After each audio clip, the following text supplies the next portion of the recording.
Let your daughter from your first marriage live in your dog's kennel, because I will be living in her room," declared the mother-in-law as she carried things into the house.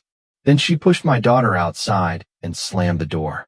What I did to the mother-in-law afterward, she only remembered after waking up in the hospital.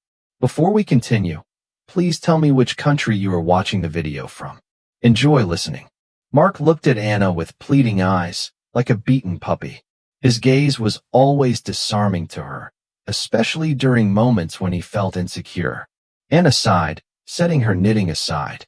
The needles clinked against the edge of the woven basket, breaking the silence of the cozy living room.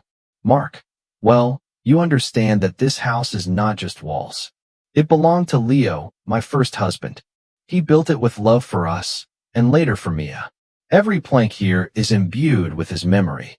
Mark moved closer, crouched down beside her chair, and took her hand in his. His touch was warm and soothing. "I know, Anna, I understand everything, but it's very hard for Mom right now. She doesn't like the doctors or procedures at the hospital. She constantly complains.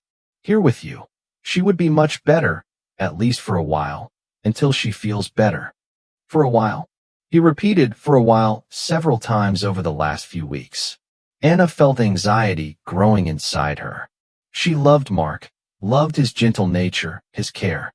But she also knew how attached he was to his mother, Vera. This attachment sometimes bordered on a painful dependency. "Mark, you know Vera. She is not a simple person. She is just a mom who worries about me," Mark interrupted. A hint of offense crept into his voice. "She wants me to be happy, and she is just a bit straightforward." Anna smirked to herself. Straightforward is a mild way to put it. Vera was domineering, demanding, and always thought she was right. Anna remembered their first meeting when the future mother-in-law scanned her with a critical eye, as though picking out merchandise at a market. At that moment, she felt uncomfortable, as if her worth was being questioned. "Fine," Anna said, striving to keep her voice even. "Let her come, but only for a while, Mark, and please talk to her. Explain that this is my house, my rules, and that Mia is my daughter, and she is the mistress here." Mark sighed with relief, squeezing her hand tightly. "Thank you, my beloved. You're the best. I promise I'll explain everything to her. Everything will be fine." Anna smiled in response, but a feeling of anxiety remained inside her. She knew that everything being fine in their case was practically an unattainable utopia. Vera arrived like a whirlwind, disrupting the quiet routine of Anna's home. From the doorway, she began to command, telling them where to place the suitcases, where it would be more convenient for her to settle, and expressing discontent about the impractical furniture in the hallway. "Well, it's cramped in here," she grumbled, surveying the modest hallway. "I thought after your first husband that something decent would be left, but it looks like a birdhouse." Anna remained silent, doing her best to ignore the sarcastic tone of her mother-in-law. She showed Vera to the designated guest room on the second floor. "The room is not bad," Vera said, inspecting the space. "But the wallpaper is some tasteless color, and the bed is too soft. It will hurt my back." "Mom, what are you starting?" Mark tried to stop her. "Anna, try to make it comfortable for you." "She tried," Vera scoffed. "You should have tried when you were getting married." "What? You found yourself a widow with a child?" Anna felt a lump rise in her throat. She held back tears, trying not to show her agitation. "Mom, please," Mark quietly pleaded. "Don't be like this." Vera waved her hand, as if swatting away an annoying fly. All right, I won't. But I will say this. This girl Mia seems to be in my way here." Anna froze. "What does in my way mean?" "It means she's clumsy, stomping around, constantly dropping something. I need peace and quiet, not this child's racket. And really, I believe children from previous marriages shouldn't be in the house. It's wrong." Mark tried to argue, but Vera silenced him with a sharp gesture. "Be quiet, Mark. I know what is good for you better than you do. And you, Anna, think about my words." With that, Vera majestically retreated to her room, leaving Anna and Mark in stunned silence. That day, Anna stayed late at work.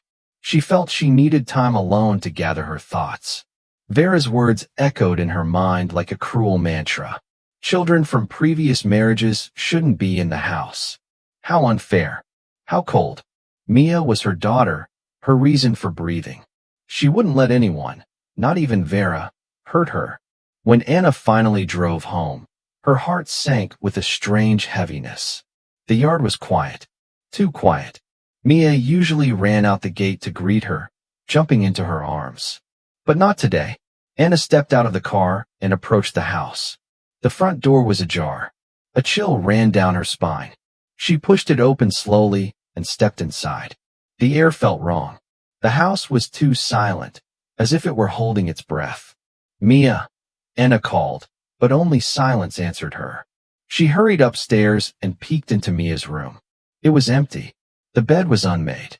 Clothes were thrown about as if someone had left in a rush or had been forced out. Panic surged through her. She rushed back down and opened the front door. That's when she saw her, Mia, sitting on the porch steps, arms wrapped around her knees, her face buried, completely still. Next to her was a stuffed backpack. Anna froze. The scene struck her like a bolt of lightning. Mia, she whispered, kneeling beside her. What happened? Why are you here? Mia looked up slowly, tears streaking her cheeks. Grandma Vera kicked me out. She said I was in her way and told me to leave the house. Anna hugged her daughter tightly, her chest burning. Fury rose from her gut like fire. Her hands trembled, but her voice was steady. No one throws you out of your own home. No one. This is your place. Ours. And no one will ever hurt you again. She rose, her face hardening into a mask. No more doubt. No more patience. She stepped into the house, and her stare cut through everything. Mark tried to speak, but her glare silenced him. Mia watched from the porch, wide-eyed, clinging to hope. Inside, Vera sat in the armchair like a queen ruling her castle. She didn't flinch. Finally, the miserable mother has arrived. Where have you been? Don't you take care of your child at all? Anna didn't respond. She took off her coat slowly, every movement deliberate. Then she turned, her voice ice-cold. Gather your things and leave. Right now. Vera jolted. The tone was final, unyielding.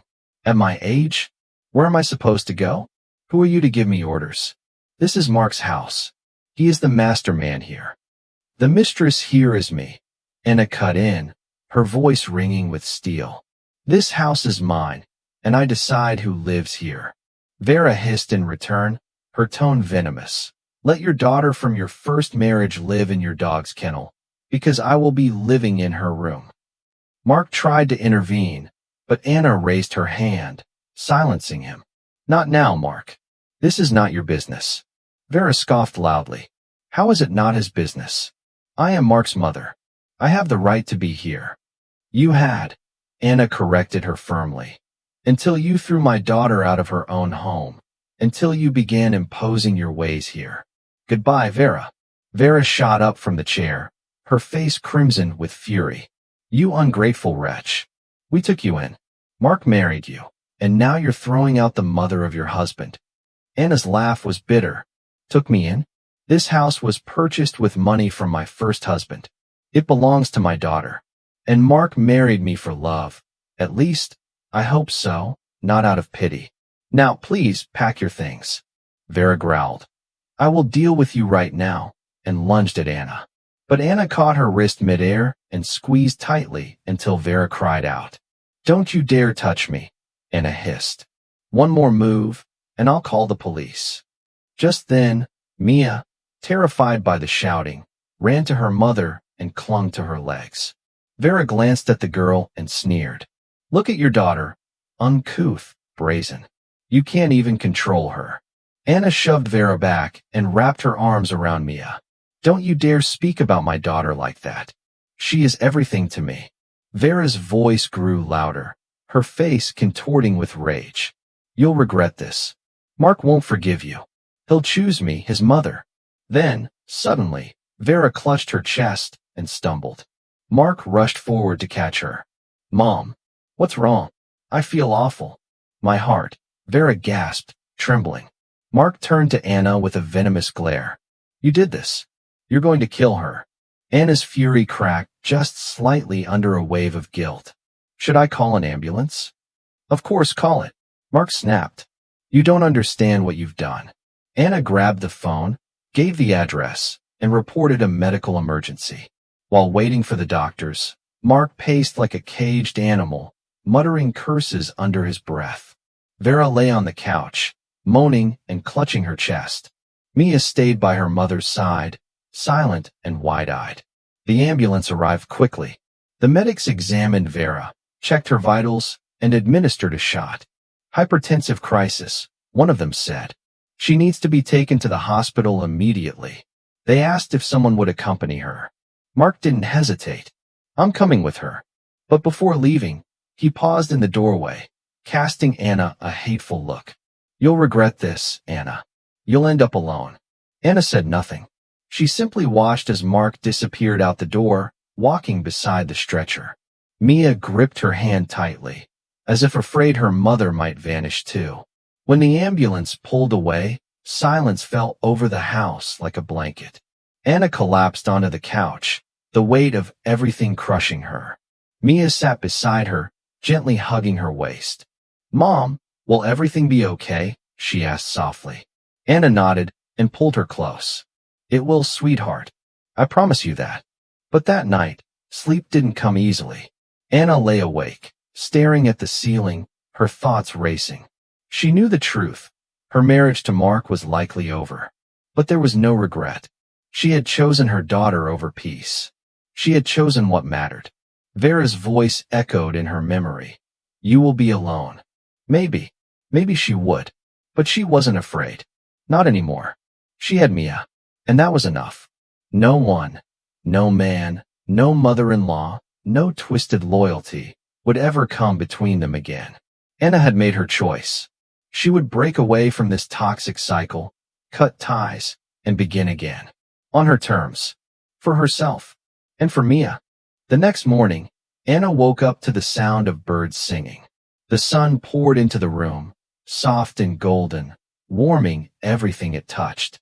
She got up slowly, walked to the window, and looked out at the garden. Everything was blooming. Vivid colors, fresh air, the fragrance of life itself. The world hadn't ended. It had simply shifted. She made breakfast for herself and Mia. They didn't say much, but the silence between them was no longer heavy. It was light, almost peaceful. Joy returned in small, gentle waves. After Mia left for school, Anna stayed behind. For the first time in what felt like forever, she let the day belong to her. No tension, no waiting for someone else's approval. She strolled through the park, letting the breeze play with her hair. She paused to admire the trees, the children, the rhythm of ordinary life. She sat at a quiet cafe, sipped her coffee slowly, and allowed herself to smile. Then, on impulse, she bought a new dress, something bright. Something that said she was still here. Still herself. She wasn't surviving anymore. She was living.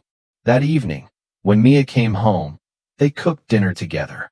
They moved around the kitchen with laughter, with teasing, as if the shadows of the past days had never touched them. After eating, they played board games on the floor, laughing like children. The warmth between them felt like a blanket, a promise. And in that moment, Anna knew, truly knew, that she had made the right choice. She chose love over convenience. She chose her daughter over a man who stood aside. She chose to protect, even when it meant letting go.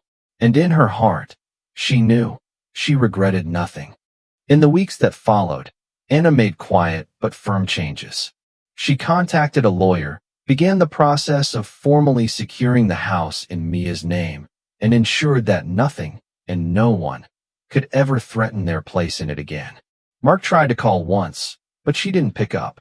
There was nothing left to say. Closure, she realized, doesn't always come in conversation. Sometimes, it comes in choosing peace over chaos. And this time, she chose silence. She chose stillness. She chose strength. With every passing day, life settled into a rhythm. Calm, steady, unbothered. Mia blossomed like a flower finally growing toward the sun. She laughed more. She slept without fear. She no longer tensed at the sound of sudden voices or footsteps. On weekends, Anna took her to an art class. Then they'd stroll through the library aisles or bake something messy and sweet together. They planted marigolds near the porch. They didn't need much, just love, and the quiet freedom to be themselves without apology. One breezy Saturday afternoon, while painting flower pots under the dappled shade of a tree, Mia glanced up and asked, "Mom, we're safe now, right?" Anna paused, brush in hand, blue paint on her fingers, and smiled. "Yes, baby, we're safe. And we're home." That word, home, no longer meant walls or contracts or names on deeds. It meant warmth. It meant peace. It meant waking up knowing no one could take anything from them again. It meant being seen, being heard, being whole. Later that year, Anna started something small, a quiet dream she had buried long ago. She launched a handmade decor shop online, crafting with care, wrapping with joy, shipping each item like a love letter to strangers.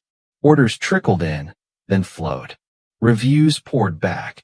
People wrote not only about the products but the comfort they felt opening them. Anna was no longer just surviving. She was creating, earning, living with intention, standing on her own 2 feet with pride. They didn't look back. The past still lived in their memories, but it no longer controlled the present. Anna and Mia built a new world. One without fear, without permission, without judgment. It wasn't perfect, but it was theirs. And in that quiet, humble, joy-filled life, they found everything they had once been denied. Not just a roof, not just safety, but freedom and love. Fierce, quiet, unconditional love, the kind that doesn't ask. It simply stays.